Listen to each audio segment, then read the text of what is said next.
জীবনকে আমরা কতজন কতভাবেই না বিশ্লেষণ করে থাকি, কখনো কখনো জীবনের নানা পরিচয় উপস্থাপন করি।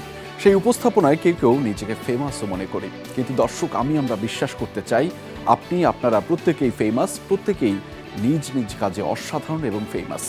বিশ্বাসটা শুধু নিজেকে করতে হবে। আর আমরা আপনার সেই বিশ্বাসের জন্য বারংবার আপনাকে প্রশ্ন করে মনে করিয়ে দিতে চাই, আর ইউ ফেমাস? দর্শক, স্বাগত জানাচ্ছি আর ইউ ফেমাস সিজন 3-তে। আপনাদের সাথে আছি আমি আহমেদ রেজা।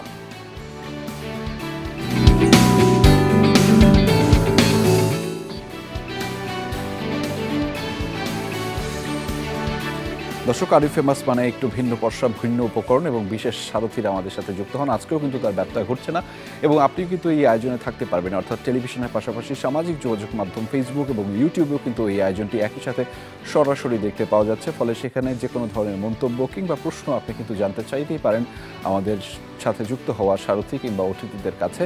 আপনার হয়ে আপনার সেই প্রশ্নগুলো এবং মন্তব্যগুলো অতিথিদেরকে আজকে জানিয়ে দিব আমরা। তবে আজকে আমি খুবই আনন্দিত যে আজকে আমাদের সাথে যে দুজন মানুষ আমাদের সাথে যুক্ত হয়েছেন, তাদের কাছ থেকে অনেকগুলো প্রশ্ন তো জানবে এবং তাদের কাজটা সাম্প্রতিক সময়ে অনেক বেশি আলোচনায় এসেছে এবং যে কাজটি আসলে মনের শান্তি, চোখের শান্তিও দেয়।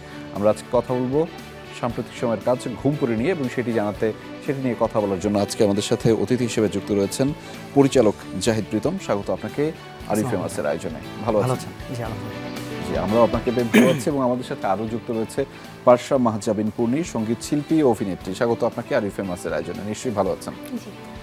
আপনাদের দুজনকে আমাদের পেয়ে ভালো লাগছে। তবে দুজনই আপনারা এর আগে এসেছিলেন, কিন্তু আমাদের এই আয়োজনে একটা কমন প্রশ্ন করতে হয়। পারশা, আমি আসলে আপনাকে দিয়ে প্রশ্নটা করতে চাই, are you famous? I don't know. কেন নয়? মানুষ বলবে এটা, আমি বলবো না।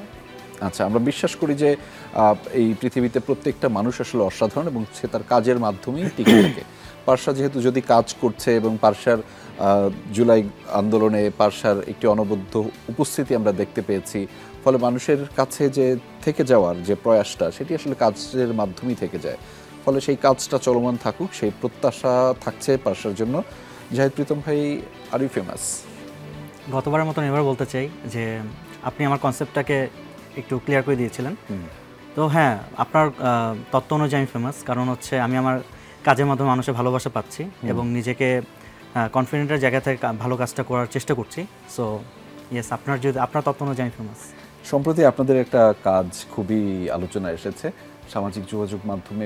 অনেক ক্লিপস, ভিডিও, ছোট ছোট অনেক ভিডিও আমরা দেখতে পাচ্ছি এবং সেগুলো এত বেশি আলোচনায়, সেগুলো নিয়ে নানান মানুষ নানানভাবে আলোচনা করছে, কথা বলছে এবং পুরো দেখলাম যে ইউটিউবেও চলে এসেছে। চরকিতে আপনাদের যে কাজটি, মূলত ঘুমপুরি নিয়ে কথা বলছি, সেটি দেখলাম যে সম্প্রতি ইউটিউবেও চলে এসেছে। নানানভাবে মানুষ আসলে দেখার চেষ্টা করছে, আগ্রহটা বেশি।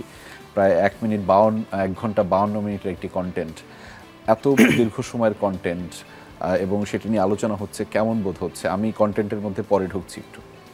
আলহামদুলিল্লাহ, মানে যে কোনো কাজের পেছনে আমাদের কতটুকু সার্থকতা বা ভালোবাসা, সেটা দর্শক যদি কাজটা দেখার আগ্রহ প্রকাশ করে বা দর্শক যদি কাজটা দেখতে চায়, তখনই আসলে মনে হয় যে না, আমরা কিছু একটা করতে পেরেছি এবং দর্শকের মনে জায়গা করতে পেরেছি। আপনার শোতে ফ্রেন্ডজিতে এসে আমি একটা কথা বলে গিয়েছিলাম যে ঘুমপড়ি সবার ঘুম কেড়ে নিবে। একদম। সো এই বিশ্বাসটা তো প্রথম থেকেই ছিল যে ঘুমপড়ি এমন একটা গল্প, যে গল্পটা আমি নিজেই কখনো দেখিনি অ্যাজ এ মেকার হিসাবে, অ্যাজ এ দর্শক হিসাবে। সো আমি এমন একটা থট নিয়ে সিনেমাটা বানিয়েছিলাম, প্ল্যাটনিক লাভ, যেটা বলে গিয়েছিলাম, এবং প্রায় হাসপাতালে বসে গল্পটা লেখা। সেই গল্পটার সাথে অনেক আবেগ জড়িত ছিল এবং আমার কাছে কেন জেনে মনে হচ্ছে যদি আমি সততার জায়গা থেকে বা আমার পরিশ্রমের জায়গা থেকে কাজটা করতে পারি, বিশ্বাস ছিল দর্শক এটা ভালোবাসবে এবং এর প্রতিদান তো গত 1 সপ্তাহ ধরে পাচ্ছি। এবং আমার মনে হচ্ছে 2025 সাল কেন, এটা আমি যতদিন বেঁচে থাকবো ঘুমপুরি আমার গায়ে আষ্টে পৃষ্ঠে লেগে থাকবে সবসময়। বাহ, কি দারুণ কথা পারশা। আমি আর প্রীতম ভাই কফি খাবো এবং তোমাকে সেই কফি দিব না, কারণ হচ্ছে কফিটা আমাদের হাতে অনেকগুলো কাপ নেই কফির। এই যে বিষয়গুলো বললাম, এটি কেন বললাম, এটি আসলে জানার জন্য যে চৌকিতে গিয়ে মূলত এই যে কাজটি, কন্টেন্টটি, ঘুমপুরিটি দেখতে হবে। পারশা, কেন বললাম আসলে এরকম নানা ধরনের ছোট ছোট গল্প থাকে এবং সেখানে ডক্টর উষা থাকে, কি আছে সেখানে? কেন দেখবে মানুষ এই কাজটা? মানুষ দেখবে 3টা পার্সপেক্টিভ থেকে। আসলে টোটাল মুভিটা আমার মনে হয় 3 জনের পার্সপেক্টিভ থেকে মুভিটা 3 রকমের সুন্দর।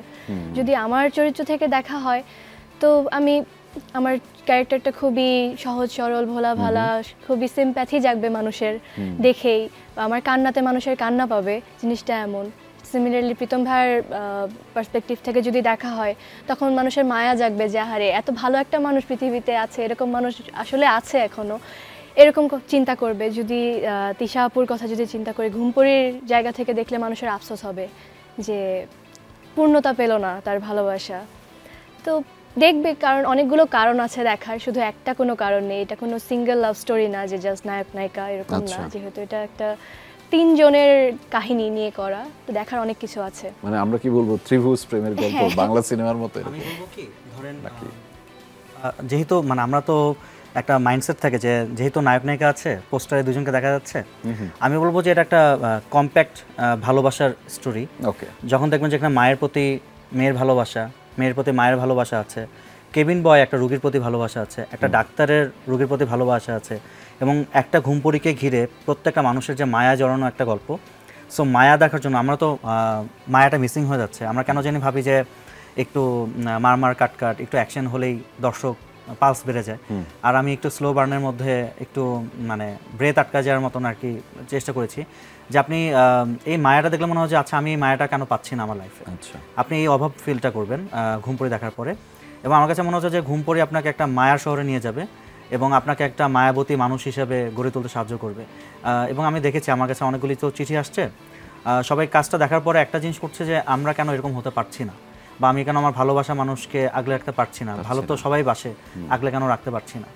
সো এই কনসেপ্ট থেকে হয়তো আমাদের সবার দেখা উচিত। নায়ক নায়িকা তো অবশ্যই মুখ্য এখানে, অনেক লং রান আমরা তাদেরকে দেখতে পাই এবং তাদেরকে ঘিরেই গল্প, কিন্তু আমার গল্পের বিশেষত্ব হচ্ছে এখানে প্রত্যেকটা চরিত্র আসলে মায়ায় মোড়ানো, এবং একটা চরিত্রকে বাদ দিয়ে আপনি শহীদ ভাই ছাড়া মেঘকে কল্পনা করতে পারবেন না, মেঘকে ছাড়া উষাকে কল্পনা করতে পারবেন না, ঘুমপরিকে চিন্তা করতে পারবেন না, মিলি বাসার যে আমাদের অভিনয় করেছে মা চরিত্রে, মায়ের কাছ থেকে মেঘের যে ট্রান্সফরমেশন, যে ঘুমপরির প্রতি মায়াটা কিন্তু মায়ের পক্ষ থেকে আসছে, ডিরেক্ট ও ঘুমপরির প্রতি কানেকশন অনুভব করে নাই। সো এই কানেকশনগুলোর জন্য আসলে ঘুমপরি দেখা উচিত সবার। পার্শ্বে একটু ফিরতে চাই আপনার কাছে, যেটি হচ্ছে যে জাহিদ প্রীতম ভাই বলছিলেন আসলে মায়ার কথা, সেখানে ভালোবাসাটা প্রকট নাকি মায়াটা প্রকট সেটা নিয়ে নানান ধরনের দ্বন্দ্ব বিতর্ক আছে। তবে নানান ধরনের সেই দ্বন্দ্ব থাকুক, তবে আমরা কন্টেন্টের মধ্যে একটু যেতে চাই যে রিকশায় আসলে পাশাপাশি বসলে সেখানে মায়াটা থাকে নাকি ভালোবাসাটা থাকে, কোনটা আসলে বেশি জোরালো হয়? ভালোবাসা। আচ্ছা, কেন? মানে নিশ্চয়ই কেন বললাম এটা, রিকশার কথা কেন আসলো সেটা একটু দর্শকদেরকে ছোট করে যদি হিন্ট দিতেন। এই ভিডিওটুকু তো অনেক বেশি ভাইরাল হয়েছে এখনো অবধি, যে রিকশা হচ্ছে বাঙালির প্রেমের বাহন, রিকশায় প্রেমিক প্রেমিকারা পাশাপাশি বসতে পারে, খুব কাছাকাছি বসতে পারে। তো এই জায়গায় মানে ভালোবাসা থাকলে বোঝা যায় যে মানে এখানে মায়ের থেকে ভালোবাসা বেশি কাজ করবে। আচ্ছা, মায়ের থেকে ভালোবাসা বেশি কাজ করে। আচ্ছা, প্রীতম ভাই একটু আপনার কাছে ফিরতে চাই। অনেকে বলছেন যে হুমায়ুন আহমেদের অপেক্ষা উপন্যাস অবলম্বনে একটু এইটার ধাঁচ পাওয়া যাচ্ছে, আপনি কি তাই মনে করেন কিনা? না, অবলম্বনে না, অবলম্বনে মানে হচ্ছে বইটার চরিত্রগুলো থাকবে, বইটার চরিত্রগুলোকে এবং বইটার যে ফিলোসফি, ওই ফিলোসফি অনুযায়ী আমি গল্পটা বলবো। আচ্ছা, অবশ্যই আমি হুমায়ুন আহমেদ স্যারকে হোমেজ দেওয়া হয়েছে এখানে অনেক বড় একটা, আমি আমার ম্যাক্সিমাম কাজে হুমায়ুন আহমেদ স্যার, রবীন্দ্রনাথ ঠাকুর, বাংলাদেশের সাহিত্য বা বাংলাদেশের গানের মধ্যে যারা অগ্রণী ভূমিকা রেখেছেন, আমি সবসময় চেষ্টা করি আমার নির্মাণের মধ্যে, আমার সাহিত্যের মধ্যে তাদেরকে হোমেজ দেওয়ার। এবং ফ্রেন্ডসে তো আমি অনেকেই হিমুরূপাকে নিয়ে এসেছিলাম, দেখেছেন আপনারা।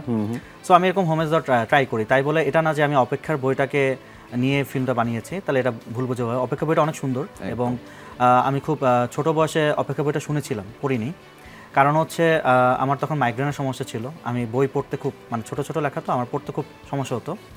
সো আমি খুব চেষ্টা করতাম যে বই শোনার। আচ্ছা, সো শুনেছিলাম বইটা, এবং বই শোনার পর আমার কাছে আমি কেঁদেছিলাম বইটা পড়ে শুনে। প্রথম একটু মনে হচ্ছে যে আচ্ছা টিপিক্যাল স্টোরি, মা ছেলের গল্প, কিন্তু তখন বইটা যখন শেষ করলাম আমার কাছে মনে হচ্ছে আমি একটা ঘোরের মধ্যে গেছি, এবং আমার কাছে কিছু ফিলোসফি খুব ছোট বাচ্চা মনে আমাকে করে যে মানুষ জীবিত মানুষের জন্য অপেক্ষা করে, মৃত মানুষের জন্য অপেক্ষা করে না। এবং আমি যখন গল্পটা লেখা শেষ করলাম তখন আমার মনে হচ্ছে না, আমার চরিত্র মেঘ একটা মৃত মানুষের জন্য অপেক্ষা করতেছে। সো এর থেকে বড় কাউন্টার লজিক আর হইতেই পারে না। তখন আমি হুমায়ুন আহমেদ স্যারের অপেক্ষা বইটাকে আবার সুবিন্যাস করে নিয়ে আসলাম, যে অপেক্ষাটাকে হোমেজ করে আমি স্যারের সাথে দর্শন আরেকটা অ্যাড করলাম যে আমরা যাকে ভালোবাসি, আমার ভালোবাসা মানুষের জন্য অপেক্ষা করি। আর এই থিমটা আমার চলে আসছিল আমার বাবার মৃত্যুর পরে, কারণ আমার বাবা যখন মারা গেলেন তখন আমি দেখলাম যে আমার বাবার মৃত্যুর পর আমার আরও বেশি আপন হয়ে গেলেন। আগে আমি আমার বাবাকে কল্পনা করতে পারতাম না, এখন আমি দেখে যে আমি চেষ্টা করলে আমি স্বপ্নের মধ্যে আমার বাবাকে আনতে পারছি, আমার বাবার সাথে কথা বলতে পারছি। এবং দেখা যাচ্ছে যে একটা মৃত মানুষের অপেক্ষাটা পরকালের জন্য হয়। এবং আমার কাছে মনে হয় যে ওকে, আমি যদি ভালো কাজ করি, আমি যদি ভালো হয়ে চলি, বা আমি যদি একটু স্রষ্টার কাছে যাই, আমার বাবার জন্য দোয়া করি, আমি বাবাকে আরও বেশি ফিল করতে পারছি যে হ্যাঁ আমার দোয়াটা হয়তো বাবার কাছে পৌঁছাচ্ছে, বা হয়তো আমি পরকালে গিয়ে আমার বাবার সাথে দেখা করতে পারবো। এই যে আমার অপেক্ষার একটা অবসান হবে, এই জায়গাটা থেকে আসলে আমার কাছে মনে হয়েছে যে এই মেসেজটা আমার খুব দেওয়া জরুরি ছিল। অপেক্ষার অবসান তো পারসারও হয়েছে। অপেক্ষার অবসান এই কারণে বলছি যে পারসা একটা দারুণ কাজ করেছে এবং সেখানে জাহিদ প্রীতমের সাথে তার কাজটা শুরু হয়েছে। আমি জানি না এর আগে কাজ হয়েছে কিনা, সম্ভবত হয়নি যতদূর জানি। তবে সেই অভিজ্ঞতাটা আসলে কেমন পারসা জাহিদ প্রীতমের সাথে কাজ করা, এবং তিনি যখন কাজ করেন এর আগের কাজগুলো আমরা দেখেছি তার বেশ কিছু, সেটির মধ্যে অনেকটা মায়াটা থাকে, দরদটা থাকে এবং শব্দগুলো এত বেশি গোছানো এবং সেটি আসলে মানুষের হৃদয়কে কানেক্ট করে। আপনার অভিজ্ঞতাটা? কাজের কথা যদি বলি, ওটিটি এটা আমার প্রথম। এর আগে আমি নাটক করেছি, প্রবীর রাও চৌধুরীর নাটক। তো ওটা আর এটা অনেকটা ডিফারেন্ট। ওটা অবশ্যই ওটা আমি না করলে হয়তো এখানে আমি ভালো আউটপুট দিতে পারতাম না, একটা এক্সপিরিয়েন্সের দরকার ছিল। কিন্তু ওই সময় আমি অনেক বেশি কাঁচা ছিলাম, এখনও কাঁচা আছি। কিন্তু জাহিদ প্রীতম ভাইয়া যদি আমাকে ঠিকমতো গ্রুম আপ না করতো, আমি যে আউটপুটটুকু দিয়েছি এটা আমি দিতে পারতাম না। এটা একদমই সত্যি কথা। আমি কিছুই জানতাম না অভিনয় সম্বন্ধে, আমার কোনো প্রাতিষ্ঠানিক শিক্ষা নেই। গানে যেরকম আমি ছোটো থেকে শিখেছি, আমি জানি যে এভাবে করতে হয়, বা আমি অ্যাটলিস্ট একটা স্ট্যান্ডার্ড মেনটেন করে চলতে পারতাম। কিন্তু অভিনয়ের ক্ষেত্রে কিন্তু আমি খুব বেশি আমার জানার কথা না, কারণ আমি এই জগতে একদমই নতুন। তো জাহিদ প্রীতম ভাইয়া একদম ধরে ধরে প্রত্যেকটা জিনিস আমাকে শিখিয়েছে। ইভেন প্রীতম হাসান ভাইয়া নিজেও আমার প্রত্যেকটা শটের আগে দুই প্রীতম ভাইয়া মিলে আমাকে হচ্ছে গ্রুম আপ করতো, ট্রেন করতো, এইভাবে এভাবে কর, এইভাবে প্রত্যেকটা জিনিস। মানে আমি যে কিভাবে দাঁড়াবো, কিভাবে ডেলিভারি দিব ডায়লগটা, কোথায় মানে কিভাবে ডেলিভারি দিলে ভালো হবে, কোন দিকে ঘুরে দাঁড়ালে ভালো হবে, এভরিথিং। মানে আমার মনে হয় যে আমি এত ভালো গ্রুম আপ লেসন পেয়েছি, এই জন্য হয়তো বা আমি ক্যামেরার সামনে ঠিক মতো মানে নিজের কাজটা, নিজের বেস্টটা দিতে পেরেছি। আচ্ছা, সেক্ষেত্রে একটা অভিজ্ঞতার কথা জানতে চাই যে এই নাটকের অধিকাংশ শটগুলো আমরা দেখেছি যে হাসপাতালের মধ্যে হয়েছে, ফলে হাসপাতালের মধ্যে নিশ্চয়ই আপনারা শুটিং করেছেন। সেই হাসপাতালের মধ্যে দীর্ঘ সময় থেকে শুটিং করা নিশ্চয়ই ব্যাপারটা সহজ না। একদম না। মানে সেই অভিজ্ঞতাটা একটু এরকম শুনতে চাই। একটা শট এরকমও হয়েছে যে আমরা যে মর্গের পাশে দাঁড়িয়ে আছে শট দিচ্ছি আমি আর দুজন। স্টোরিটা বলতে হবে না, শুধু মানে পরিস্থিতিটা বললেই হবে। হ্যাঁ, তো সাইড দিয়ে একটা লাশ যাচ্ছিল আর আমার অনেক ভয়, মানে রাতের বেলা তখন, হ্যাঁ অনেক অনেক ভয় লাগছিল রাতের বেলা। তো সো হসপিটালে আসলে এমনিতে হসপিটালের ওয়েদার তো জানেনই, মানে একটু ছিমছাম, সবাই চুপচাপ থাকে, খুব বেশি হইচই নাই। সেখানে আসলে শ্যুট করা একটু অন্যরকম অনুভূতি। নর্মাল বাইরের শ্যুট আর হসপিটালের শ্যুট ডিফারেন্ট ছিল অবশ্যই। তবে আমাদের সব শ্যুট তো হসপিটালে হয়নি, বাইরেও হয়েছে। বাইরেও হয়েছে অধিকাংশ হসপিটালের মধ্যে, এবং সেখানে হসপিটালে একটু শুটিং করাটা বা সেখানে কাজ করাটা একটু মনে হয় বেশি চ্যালেঞ্জিং, মারাত্মক চ্যালেঞ্জিং। কারণ হচ্ছে আমরা যখন কাজ করতে গেলাম, আমরা একটা কেবিন কিন্তু বুকিং দিয়েছিলাম এবং দেখা যাচ্ছে ওইটা সবচেয়ে ভিআইপি কেবিন। ওখানে বারবার আমাদেরকে বলতেছে ভাইয়া 10:30টার পর শুটিং করা যাবে না, ভাইয়া 8টার পর শুটিং করা যাবে না, কিন্তু আমরা হোল নাইট শুটিং করেছি। এবং দেখা যাচ্ছে পাশে হচ্ছে গর্ভবতী আছে, আমাদের খুব মেনটেন করে কাজ করতে হয়েছে। কাউকে আমি 10 জনের উপরে উঠতে দিতে পারছিলাম না, যদিও আমার হ্যান্ড অনেক দরকার ছিল। এখানে খুব চিলাচিলি করা যাচ্ছিল না, কারণ শুটিং মানে হচ্ছে হাউকাউ হবে, এখানে গ্যাঞ্জাম হবে। তো আমাদের সবসময় একটা দিক থেকে খেয়াল রাখতে হয়েছে যে আমাদের পেশেন্টদের যাতে কোনো সমস্যা না হয়। এবং মেইন প্রবলেমগুলি হচ্ছিল যে হসপিটালে কিছুক্ষণ পর আমরা কান্নার আওয়াজ পাচ্ছিলাম, মানে মানুষ মারা যাচ্ছে। এবং এই সিচুয়েশনগুলোর মধ্যে যখন আমাদের গল্পটাও বের করে নিয়ে আসতে হচ্ছিল, এটা খুবই চ্যালেঞ্জিং আসলে, হৃদয় বিদারক অলসো। আমাদের জন্য একটা চ্যালেঞ্জিং কাজ করতে হবে, একটা বিরতি নিতে হবে। দর্শক, আরিফ ফেমাসের আয়োজনে ছোট্ট একটা বিরতি নিচ্ছে, ফিরছি একটু পরেই, আমাদের সাথেই থাকুন, কোথাও যাবেন না। দর্শক, স্বাগত আরও একবার। আপনারা দেখছেন আরিফ ফেমাসের আয়োজন। আমাদের সাথে এক ঝাঁক গুণী মানুষ রয়েছেন যাদের সাথে কথা হচ্ছিল, আড্ডা হচ্ছিল। ফিরতে চাই আড্ডায় আবারও। জাহিদ প্রীতম ভাই, আপনার কাছে একটু ফিরতে চাই যে আমরা তো জানছিলাম মূলত পারসার কাছ থেকে যে তার কাজের অভিজ্ঞতা, সে অনেক কিছু শিখেছে, তার কাছে একটু চ্যালেঞ্জিংও ছিল। আপনার অভিজ্ঞতাটা জানতে চাই যে আপনি আসলে কিভাবে সব কিছু সামাল দিয়েছেন। আমাদের শুটিং টাইমলাইন খুব ছোট ছিল এবং পার্শ্বের সাথে যখন পার্শ্বাকে হুট করি, কারণ আমরা উষাকে খুঁজে পাচ্ছিলাম না, আচ্ছা। আমাদের যে সহজ সরল গাধা টাইপের একটা চেহারা দরকার ছিল, আহা, মানে একই সাথে ইমোশনাল, 4 বছর আগে একটু বাচ্চা বাচ্চা থাকবে এবং 5 বছর পরে খুব বেশি Matured হয়ে যাবে। ম্যাচিউর হয়ে যাবে, এই ব্যাপারটা কার মধ্যে আছে? আমি কোনো নায়িকার মধ্যে এটা পাচ্ছিলাম না, আমাদের যারা আসলে এস্টাবলিশ নায়িকা আছে এবং অনেকের কাছে স্ক্রিপ্ট গিয়েছে, কিন্তু দিন শেষে না আমি একটু পিছিয়ে গেছি। পরে হচ্ছে আমার কাছে পার্শ্বার গান সবসময় পছন্দ, ওর একটা তোতা পাখি আছে, সো আমি দেখলাম যে ও তোতা পাখির সাথে খুব আহ্লাদিক করে কথা বলে এবং আমি তখনই ওর ইনোসেন্টটা দেখতে পাই যে খুব ইনোসেন্ট একটা মেয়ে এটা। আচ্ছা। তখন আমিও জাস্ট চরকির কাছে বলতে যাব যে আমি এরকম একটা মেয়ে পাইছি, হয়তো ওকে কাজে লাগাতে পারি। আর চরকিও আমাকে অফার দিল, আদর আপু, যে আচ্ছা। ভাইয়া আমাদের কাছে একটা অপশন আছে, যদি আপনি মনে কিছু না করেন আমি সাজেস্ট করতে চাই। দেখলাম যে আমরা একসাথে এই জিনিসটা ভাবতেছি, কারণ ও তার আগের দিন একটা হিন্দি গান ছাড়ছে এবং ওই দুটো আমরা দেখছি, ওরাও দেখছে। শুটিংয়ে করতে গিয়ে মজা হলো যে আমাদের তো খুব বেশি টাইম নেই এবং আমরা দেখলাম যে আমি খুব ব্লকিংয়ে খেলছিলাম, পুরা ও দাঁড়ায় আছে বা একটা ডাক্তারের তো বডি ল্যাঙ্গুয়েজ অন্যরকম, এবং শুরুই হলো হচ্ছে ম্যাচুর পার্টটা দিয়ে। হ্যাঁ, সো আগে যদি ওই পার্টটা আমরা শ্যুট করে আসতে পারতাম তাহলে হয়তো ইজি হতো ওর জন্য শুটিংটা, কিন্তু শুরু হলো কঠিন পার্ট দিয়ে, যেখানে আপনার কান্না করবে, হাসি থাকবে, প্রীতমের সাথে ওর রোমান্টিক পার্টগুলো থাকবে। সো এটা আমাদের চ্যালেঞ্জিং ছিল এবং হসপিটালের মধ্যে আপনি অনেক বেশি শেখানোর জায়গাটাও নেই।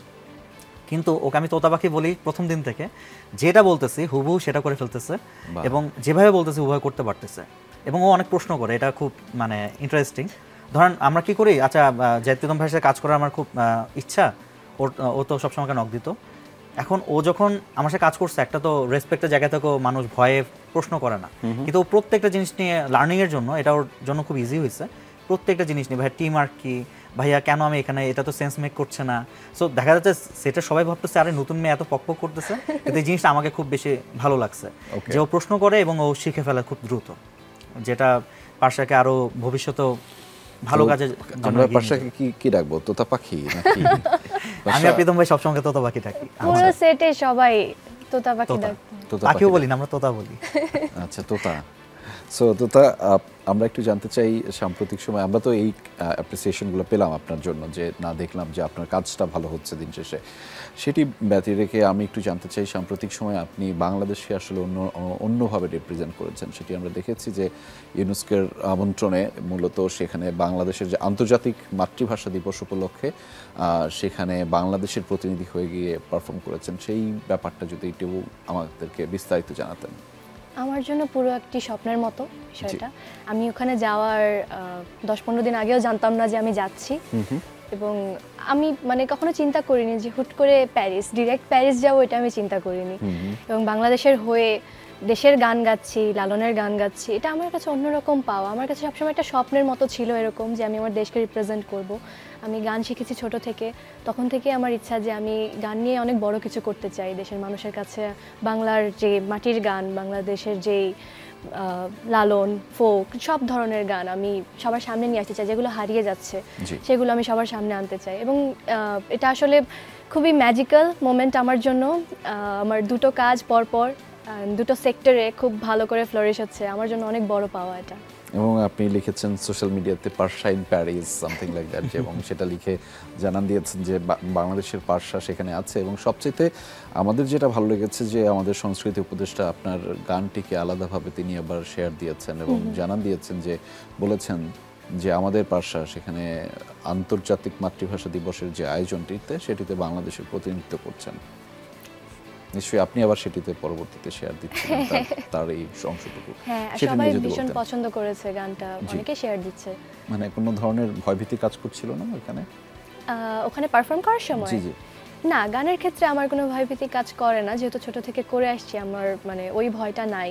অভিনয়ের ক্ষেত্রে যেটা আছে ওটা গানের ক্ষেত্রে নেই। আপনি তো ঘুমপুরির মধ্যে থেকে এখনো ঘুমের ঘোরে আছেন, সেই ঘোরটা কাটিয়ে নতুন কিছু নিশ্চয়ই শুরু করেছেন বা শুরু করতে যাচ্ছেন। হ্যাঁ, আমি আমার 12তম গল্পটা নিয়ে কাজ করছি এখন। আচ্ছা, স্ক্রিপ্টে কাজ চলছে, খুব জলদি শুটিংয়ে নামবো, যেহেতু হাতে সময় কম। চেষ্টা করব যে ঈদের মধ্যেই, যেহেতু আমি ঈদে সবসময় দর্শককে ইউটিউবে একটা কাজ দিই, সো ইউটিউবের জন্য একটা কাজ করার চেষ্টা করছি আপাতত। নাম কি বলা যাবে? নামটা না বলি, কারণ দর্শকরা খুব আগ্রহ নিয়ে থাকে, তো দেখা গেল ওই গল্পটা না করে অন্য একটা গল্প করতে পারি যদি মনে খুব চ্যালেঞ্জিং মনে হচ্ছে। এটাও কি যে প্রেম ভালোবাসা এরকম একটি বা হ্যাঁ, আমি হচ্ছে কি প্রেম ভালোবাসারও একটা উপাদান থাকে যে দর্শককে টার্গেট অডিয়েন্স আমাদের প্রেম ভালোবাসা পছন্দ করে, কিন্তু আমি সবসময় চেষ্টা করি যে দর্শন ফিলোসফির জায়গাটা থেকেও যে শুধু ভালোবাসাটার আশেপাশের ব্যাপারগুলোকেও সম্পর্কে গল্পটা বলতে পছন্দ করি, জীবন আর সম্পর্ক। আচ্ছা, তো জীবন আর সম্পর্কের গল্পে পাশে আপনার কাছে একটু ফুটতে চাই আবারও একটু ঘুমপুরির গল্পে। সেটি হচ্ছে যে এই যে জীবন এবং সম্পর্কের গল্পে একটা কালো শাড়ি পরে একটা ব্যাগের মধ্যে অনেকগুলো ফুল নিয়ে এসে যখন সেই ফুলগুলো ফেরত নিয়ে যেতে হয়, সেই জীবনে আসলে কি মনে চায়? আমি আসলে সেই সেটের বিভিন্ন মজার অভিজ্ঞতা জানতে চাই। মজার অভিজ্ঞতা যদি বলি, ওই দিনে আসলে খুব বেশি রাশের মধ্যে ছিলাম এবং আমি ওটা খুব ফিল করছিলাম। হ্যাঁ, মানে যখন এই যে ফুলটা আমি তুলে ফেলে দিচ্ছি, আমার মনে হচ্ছিল আমার নিজের জীবনের সাথে মিল আছে জিনিসটার, তাই নাকি? ব্যর্থ প্রেম, হ্যাঁ বিষয়টা এমন ছিল। তো আমি খুব ফিল করে আসলে ওই সিনটা করেছি। আচ্ছা, আর মজার অভিজ্ঞতা তো অনেকগুলোই হয়েছে বিভিন্ন জায়গায়। আমাদের সবথেকে আমার কাছে যেটা ইন্টারেস্টিং লেগেছে, ওই আমাদের নীলক্ষেতে শ্যুট ছিল এবং মানুষ এত বেশি, এটাকে ডিস্টার্ব বলবো না কি বলবো জানি না, ভালোবাসা হতে পারে এত বেশি, মানে তারা দেখা যাচ্ছে ক্যামেরার মধ্যে উকি দিচ্ছে, হাই দিচ্ছে, সে মানে অনেকবার একটা সিম্পল শট দেখা যাচ্ছে 10-15 বার নেওয়া লাগে। বইবাজার শটটা আছে, বুঝতে পেরেছি। অনেক মানুষ, তো বইবাজার, চন্দ্রিমা, নিউ মার্কেট, আমরা যখন গিয়েছি, তো মজার ব্যাপার হচ্ছে আমরা তো এখানে ঘুমপুরিকে মানে তানজিন তিশাকে অন্যরকমভাবে প্রেজেন্ট করেছিলাম। প্রীতম হাসানকে টুপি পরাই দিয়েছিলাম। সো ওকে তো অনেকেই সিঙ্গার হিসেবে চেনে বা হুট করে চেনার কথা না। সো প্রথমে দেখে না বুঝতে পারতেছে না শুটিং হচ্ছে, বুঝতে পারতেছে না, নায়ক নায়িকাকে বুঝতে পারতেছে না। আমাকে এসে একজন জিজ্ঞেস করলো, ভাই এখন আমাকে চিনে ফেলতেছে সবাই, ভাই আপনার বুক পড়া গল্প ভালো লাগছে এই, ভাই নায়ক নায়িকাকে? তো আমি বললাম যে নায়িকাকে, অনেক সুন্দর তো নায়িকা, আমাকে একজন জিজ্ঞেস করতেছে। পরে আমি বললাম যে ভাই উনি হচ্ছে কলকাতা থেকে নিয়ে আসছে, রিমি বার্মা। সো উনি এটা বিলিভ করছে এবং উনি গিয়ে তিশাকে আর কখনো ঝামেলা করতেছিল না। আমরা খুব সুন্দরভাবে 1 ঘন্টা শুটিং করলাম। এরপরে শোনা গেল যে তানজিন তিশা আসছে, এটা যখন বুঝে গেছে ওরা সবাই, এরপর আমাদের আর শুটিং করতে পারিনি। এটা হিউজ একটা গ্যাদারিং হয়ে গেছে, কয়েক হাজার মানুষ ঘিরে ফেলছে, জাস্ট আমরা ওখান থেকে পালায় পাচ্ছি আর কি। আচ্ছা, যে আমরা এই গল্পগুলো আরও করবো, আমরা একদম শেষের দিকে রয়েছি আমরা। তবে এই মুহূর্তে খুব গুরুত্বপূর্ণ একটা কাজ করতে হবে আমাকে এই মুহূর্তে একটা ছোট্ট করে বিরতি নিতে হবে। ফিরছি একটু পরেই। আমাদের আরই ফেমাসের আয়োজনে কোথাও যাবে না দর্শক, আমাদের সাথেই থাকুন। দর্শক, আরই ফেমাসের আয়োজনে স্বাগত জানাচ্ছি আরও একবার। আমাদের সাথে দুজন গুণী মানুষ রয়েছেন যাদের সাথে কথা হচ্ছিল, আড্ডা হচ্ছিল। আমরা একটু ফিরতে চাই আড্ডায়। প্রীতম ভাই, একটু ফিরতে চাই আড্ডাটায়। যে ঘুমপুরিটা নিয়ে আমরা যে গল্পটা করছিলাম, আসলে ঘুমপুরির যে কনসেপ্টটা, সেটা আপনি বলছিলেন একটা সময়ে যে হুমায়ুন আহমেদের গল্পেও আপনাকে নানাভাবে প্রভাবিত করে। সেটা রবীন্দ্রনাথ ঠাকুরও হতে পারেন, তার গল্পও নানাভাবে প্রভাবিত করে। কিন্তু ঘুমপুরির এই কনসেপ্টটা, এই গল্পটা কখন থেকে আপনার কাছে মনে হলো যে না, আপনার আসলে কিছু করার ইচ্ছে আছে এই কাজটা নিয়ে? আমরা একটা খুবই আনঅফিসিয়ালভাবে, ইনফর্মালভাবে আপনার সাথে কথা বলছিলাম, তখন শুনছিলাম যে এই যে হসপিটালের গল্প, ইনফ্যাক্ট এই গল্পটাও আপনি হসপিটালের থাকাকালীন অবস্থায় লিখেছেন, এরকম কিছু? হ্যাঁ, আসলে আমি তো একটা গল্পের সাথে অনেক দিন ধরে থাকি। আমার মোটামুটি আমার ডায়েরিতে লেখা আছে প্রায় 21টার মতো গল্প। আচ্ছা, যেটা 11তম গল্প মানুষ দেখেছে তিলোত্তমা। এটা হচ্ছে 12তম গল্প ছিল, 11তম গল্প ছিল ঘুমপুরি। সো ঘুমপুরিটা আমার করার কথা ছিল সবার আগে, কারণ আমি ছোটোবেলা থেকে এটাকে করছিলাম। তো একদিন আমি হচ্ছে আমার ঘুমপুরির কনসেপ্টটা কীভাবে আসলে ওটা একটু শেয়ার করি আপনাদের সাথে। ঘুমপুরি প্রথমে নাম ছিল আকাশপ্রিয়া অথবা ঘুমপুরির গল্প। সো আমি তো রাজুকের স্টুডেন্ট, তো রাজুকে ম্যাক্সিমাম ফ্রেন্ড ছিল আমাদের বনশ্রীতে। সো বনশ্রীতে আমাদের একটা ভাইয়া ছিল যে আমি তাকে চিনতাম না, আমরা ব্যাডমিন্টন বা ক্রিকেট খেলছিলাম এরকম, আমার খুব মনে নেই, 2012 সালের দিকে। সো ভাইয়া দেখলাম যে একদিন ক্রিকেট খেলা বাদ দিয়ে একটা বক্স নিয়ে আসছে, যেখানে সে তার কিছু টাকা কালেক্ট করছে, ফান্ড কালেক্ট করছে। তো আমি তো স্টুডেন্ট মানুষ, আমার কাছে খুব টাকা বেশি ছিল না, তো ভাইয়ার সাথে আমি টাকা দিতে পারিনি। বাট ওই মেয়েটাকে বা কীভাবে পরিচয়, তো মেয়েটার নাম কি ফারজানা বা ফারহানা আপু ছিল। সো উনি স্কুটি চালাতেন এবং বাইক অ্যাক্সিডেন্ট করছে কুড়িলের এদিকে আশেপাশে। সো এরপর থেকে হচ্ছে আপুকে ট্রিটমেন্ট করানোর জন্য অনেক টাকা দরকার ছিল এবং সে আমাকে একটা কথা বলছিল, এটা আমার কাছে এত ট্রিক করছে যে উনি টাকা কালেক্ট করতেছে অ্যাজ এ ফ্রেন্ড হিসেবে, বাট কাউকে বলতে পারতেছেন সে তার প্রেমিক ছিল। মানে এই সম্পর্কে নাম দেওয়া যাচ্ছিল না। তার অন্যান্য ফ্রেন্ডের মধ্যে তার পরিবার জানে যে এই ছেলেটা ওর, মানে ফারহানা মিলি মনে নাম ছিল, সো ফারহানার ফ্রেন্ড হয়তো। কিন্তু মেয়েটা মারা যাওয়ার পর থেকে পর্যন্ত ভাইয়া কখনোই তাদেরকে বলতে পারেনি যে আমি ওর প্রেমিক ছিলাম এবং কোনো দাবি নিয়ে আর কি যেতে পারে নাই ওই মেয়েটার কাছে। সো তখনই আমি রাজুকে কেমিস্ট্রি ক্লাসে, রেজা স্যারের ক্লাসে, আমার ফ্রেন্ডরা যারা আছে তারা জানবে, এই গল্পটা আমি লেখা শুরু করি। আচ্ছা। এবং কেমিস্ট্রি ক্লাসে এই গল্পটা লেখা হয় এবং গল্পটা শেষ হয় হচ্ছে ঘুমপুরি, আকাশপ্রিয়া ঘুমপুরি হয়ে গেছে এবং ঘুমপুরির জন্য অপেক্ষা করছে হচ্ছে মেঘ। সো এই পর্যন্ত ছিল অর্ক, ওইখানে নাম ছিল অর্ক। এরপরে আমি গল্পটা নিয়ে আর নার্চার করিনি, উঠে ছিল। আমি অনেক প্রডিউসারের কাছে গেছি গল্পটা নিয়ে। গল্পটার মধ্যে যেহেতু প্ল্যাটনিক লাভ, কোনো স্পর্শ নাই, কিছু নাই, প্রডিউসারদের থেকে একটু অনীহা ছিল। তো এদিক থেকে আমি একটু চরকি বা শাহরিয়ার শাকিল ভাই এদেরকে মানে অনেক কৃতজ্ঞতা জানাই। মানে শাহরিয়ার শাকিল ভাই আমার প্রত্যেকটা গল্প খুব পছন্দ করেন এবং ওনারা চরকি রেদননী ভাই তারা খুঁজেই হচ্ছে ইউনিক গল্পগুলি কী কী আছে, তোমার যত ইউনিক গল্প আছে তুমি নিয়ে আসো আমাদের কাছে, এরকম একটা এফোর্ট থাকে তাদের। এবং এই জন্য আমি তাদের সাথে কাজ করে মজা পেলাম। তারা যখন এই গল্পটা পড়লো, তারা বললো, প্রীতম এই গল্পটা খুবই সুন্দর, এটা সিনেমার গল্প হতে পারে, তুমি এই গল্পটাকে বাড়াও। তখন আমি ছিলাম, জুলাই আন্দোলন চলছিল, আমি হসপিটালে ছিলাম আমার আম্মুর সাথে। আমার আম্মু আইসিইউতে ছিল, টিউমার অপারেশন চলছিল এবং আমি আপনাদের এখানে এসে শো করে গিয়েছিলাম। সো তখন বসে বসে আমি গল্পটা আবার লেখা শুরু করি এবং এটা ঘুমপুরির গল্প হয় এবং জ্যোতির। এবং তখন আমি হচ্ছে আম্মুর জন্য অপেক্ষা করতেছিলাম। আমি দেখলাম যে অপেক্ষারত মানুষদেরকে দেখছিলাম, কেউ তসবি হাতে অপেক্ষা করছে, কেউ মসজিদে কার্পেট ভিজে ফেলছে। একটা ছেলে দেখলাম যে কাঁদতে কাঁদতে মায়ের জন্য কার্পেট ভিজাই ফেলছে। আমি নামাজটা পড়ে যে উঠছি দেখলাম যে কান্না ভেজা কার্পেট। সো আমার এগুলো দেখে এত খারাপ লাগলো, এত বিষণ্ণতা লাগলো। আমি প্রত্যেকটা মানুষের মধ্যে মেঘ নামের একটা ছায়া খুঁজে পাচ্ছিলাম। মেঘ কেন আসলো? আকাশ তো আমরা সবাই ভালোবাসি, আমরা মেঘকে কেন জানি ভালোবাসি না। তো আমি ওই আম্মুর জন্য কাঁদতেছিলাম, আকাশে তাকাইছে, আমার কাছে মনে হচ্ছে মেঘ না থাকলে আকাশের সৌন্দর্যটা হইতো না। তখনই মনে হচ্ছে মেঘ হচ্ছে আকাশের আসলে গয়না।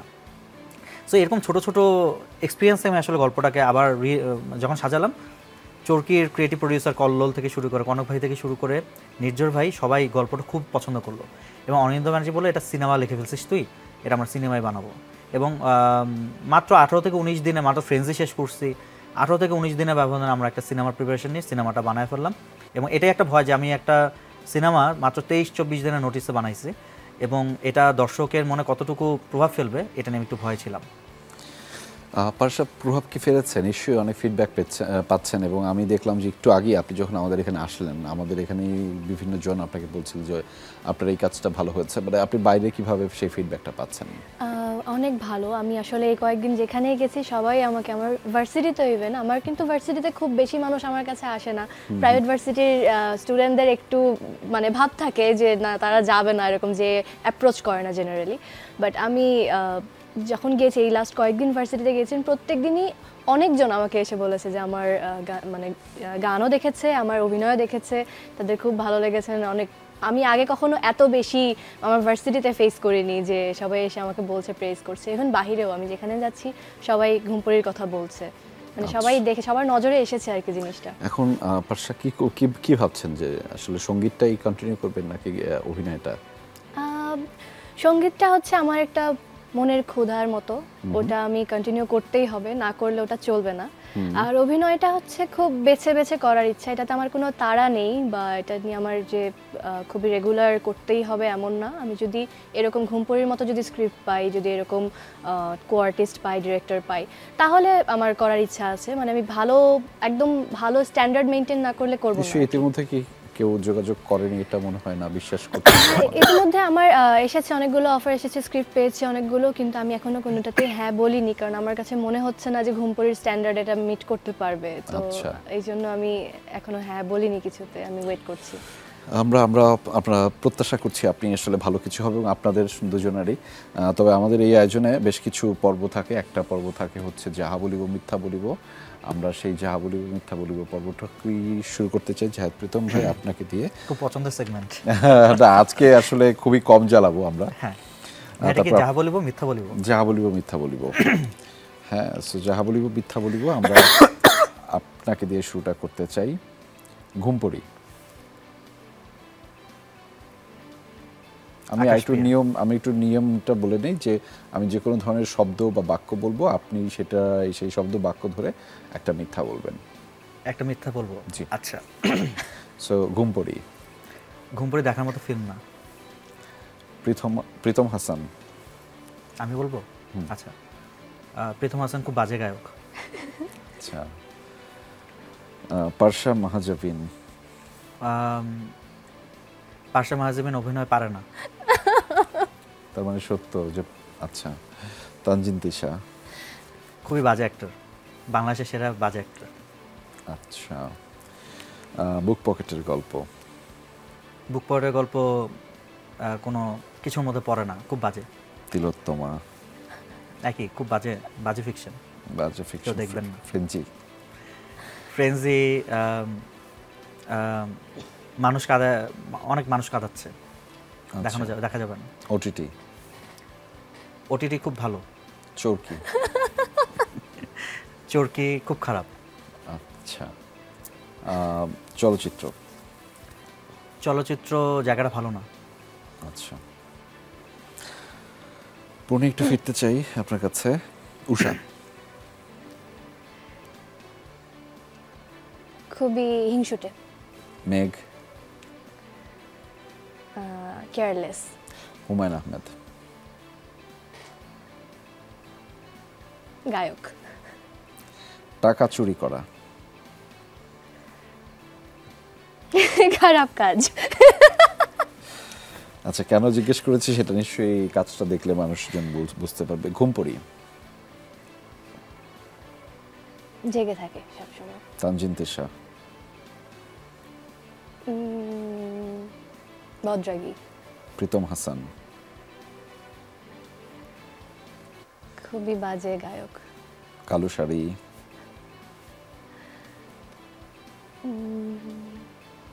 কালো শাড়ি কি বলবো? বলো তোমার পছন্দ নাকি অপছন্দ বলো। অপছন্দ, গোলাপ ফুল ইউজলেস জিনিস, রিক্সা এই গোলাপ ফুল আসলে ইউজলেস। রিক্সা রিক্সা অনেক এক্সপেন্সিভ, সঙ্গীত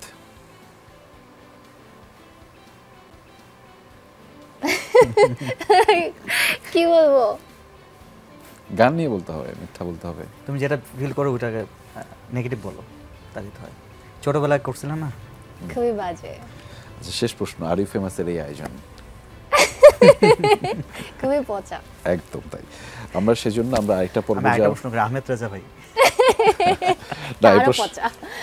এই প্রশ্নের উত্তর দিতে হবে না। আমরা একটু জানতে চাই যে আপনি বাংলাদেশকে যে প্রতিনিধিত্ব করে গানটি গেয়েছেন বা যে কোনো একটি আপনার পছন্দের গান যদি আমাদের একটু ছোট করে শোনাতেন। আমাদের আরেকটি পর্ব আছে, আমরা সেটিতে যাব এই গানটি শুনে।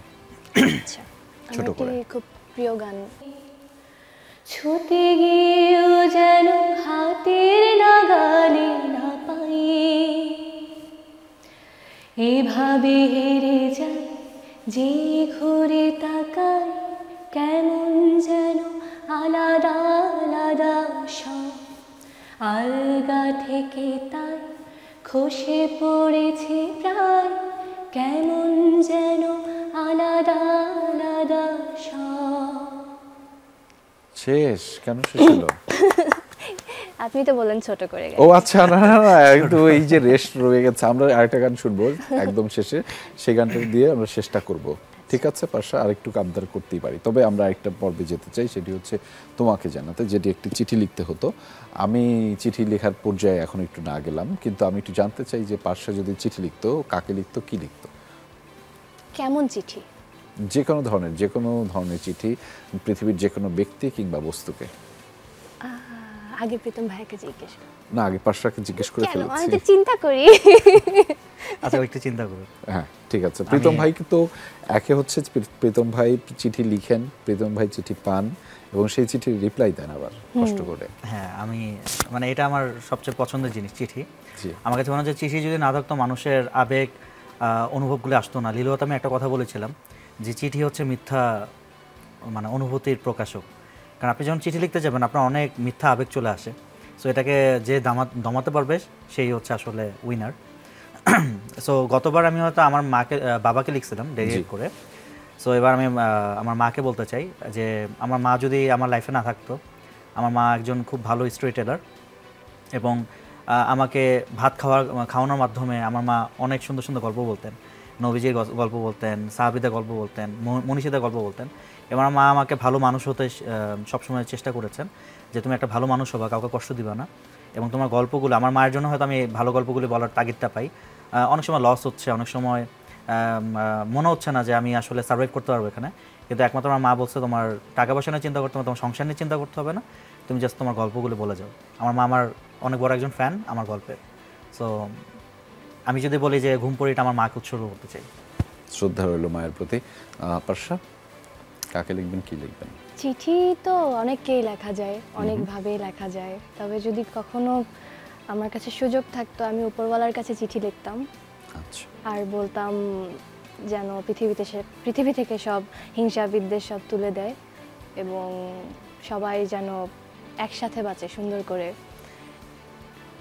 ধর্ম বর্ণ সবকিছু যেন তুলে দেয়, যেন সবকিছু এক হয়ে যায়, সবাই যেন এক হয়ে যায়। নিশ্চয়ই আমরা সেটাই প্রত্যাশা করছি, কিন্তু আবার মাঝে মধ্যে ডিসঅর্ডার না থাকলে অর্ডারের মূল্যটা বোঝাও যায় না, যে আসলে কোনটা অর্ডার, কোনটা স্বাভাবিক পর্যায়ে চলছে সেটাও আসলে জানতো। কারণ আমরা একদমই শেষ পর্যায়ে রয়েছি। প্রীতম ভাই, ছোট করে দর্শকদের উদ্দেশ্যে কিছু যদি বলতেন, কোনো বার্তা যদি আপনার থাকে দর্শকদেরকে জানাতে, ঘুমপুরি দেখবেন না বা অন্য কিছু যদি কিছু জানাতে চান। আচ্ছা, ঘুমপুরি অবশ্যই দেখবেন। ঘুমপুরি দেখলে আপনি প্ল্যাটোনিক লাভ সম্পর্কে, নিষ্কাপ প্রেম, যেটা আমি বুক পকেটে গল্প বলেছিলাম, যে ভালোবাসা আসলে অন্ধকার খুঁজে, শরীর খুঁজে, সেটাকে আসলে ভালোবাসে কিনা। যেটা শরীর খুঁজে সেটা হচ্ছে বডি খুঁজে, যেটা হচ্ছে ফিজিক্যাল লাভ। সো আমি এখানে সোল লাভটা দেখাইছি। যে সো আপনি ঘুমপুরি নিয়ে একটা আবেশ পাবেন, ভালোবাসার আয়োজন পাবেন, এবং ঘুমপুরিটা খুব আয়োজন করে দেখবেন, রাতের বেলা দেখবেন, মোমবাতি জ্বালিয়ে দেখবেন। নিশ্চয়ই ঘুমপুরির জন্য অনেক শুভকামনা রইল। পার্সা, কোনো ধরনের মন্তব্য বা বার্তা যদি আমাদের দর্শকদের জন্য থাকে আপনার? ঘুমপুরি দেখার জন্যই আসলে আমন্ত্রণ থাকলো সবার। আমার মনে হয় না কারো খারাপ লাগবে ঘুমপুরি দেখার পরে, ভালো লাগার কথা। আচ্ছা, নিশ্চয়ই ভালো লাগবে, এবং সেই ভালো লাগার রেশটা থাকুক, এবং আমরা আরও অপেক্ষায় থাকলাম। আরেকটা প্রশ্ন করি, এরপরে কি পার্সাকে নেবেন? হ্যাঁ, আমি অবভিয়াসলি। ও আচ্ছা। তবে আমার সাথে যারা কাজ করে তাদেরকে আমি একটু ছেড়ে দেই, যে তোমরা একটু আমি তাই দেখছিলাম যে এর আগে যারা আপনার সাথে কাজ করেছে তারা আবার নতুন প্রজেক্টে নাই। আমি চেষ্টা করি যে নতুনদেরকে একটু সুযোগ দিয়ে আবার কোনো একটা স্ট্রং গল্প নিয়ে ওদেরকে, কারণ আমি একটা স্ট্যান্ডার্ড সেট করে দিই ওকে, কিন্তু আমি উষা স্ট্যান্ডার্ড থেকে নামাতে পারবো না ওকে। আমি ওই জায়গাটাতে ওকে যদি এর থেকে ভালো চরিত্র দিতে পারি তখনই আমি নিব। এখনই সে চিন্তা করছে যে না, আমি ঘুমপুরির নিচে স্ট্যান্ডার্ড মানে একটা স্ট্যান্ডার্ড, এবং এটা আমাদের আসলে আমাদের না, এটা আমাদের দর্শকদের চাহিদা। ধরেন আমি তিলোত্তমাকে যে স্ট্যান্ডার্ডটা দিয়েছি, ও এখন অনেক কাজ করতে পারতেছে না। সো আমিও যখন ওর সাথে কাজ করতে যাবো, ওরও তো আশা থাকবে যে প্রীতম ভাই আমাকে তিলোত্তমা থেকে বেশি বেটার কিছু দিবে। আমি নবনীর সাথে কাজ করতে পারতেছি না, বুক পকেটের গল্প, ও ভাবতেছে নবনীর থেকে ভালো একটা ক্যারেক্টার আমাকে দিতে হবে। নিশ্চয়ই এরকম আরো ভালো ভালো চেষ্টাগুলো থাকুক, দিন শেষে তাদের বাংলাদেশের আসলে লাভ হবে।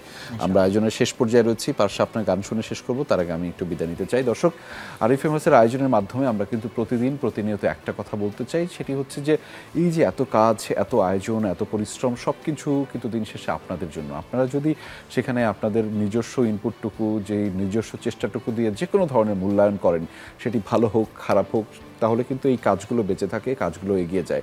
ফলে সেই কাজটা করা জরুরি, এবং এই সকল প্রয়াসের মাধ্যমে, অর্থাৎ আপনার কাজ, তার কাজ, আমার কাজ, আমরা সব কাজগুলো যদি একসাথে করতে পারি, সমীকরণে কিন্তু বাংলাদেশের প্রাপ্তিতে যুক্ত হয়। বাংলাদেশ জিতে গেলে আমরা সবাই জিতে যাই।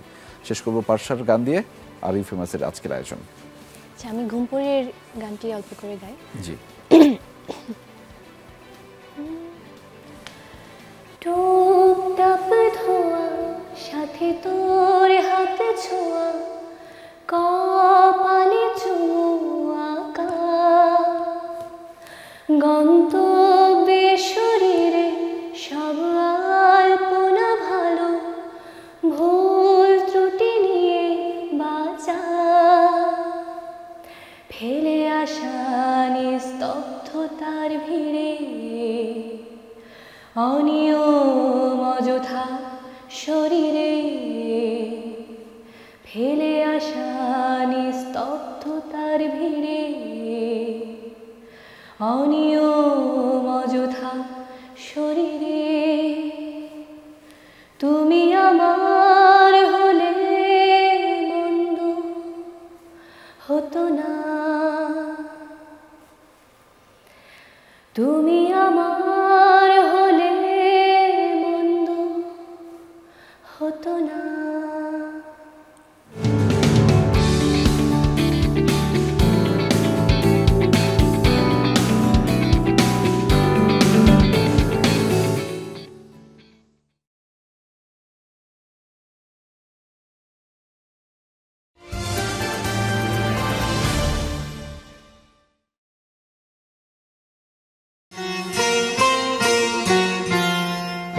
সবকটা জানালা খুলে দাও না।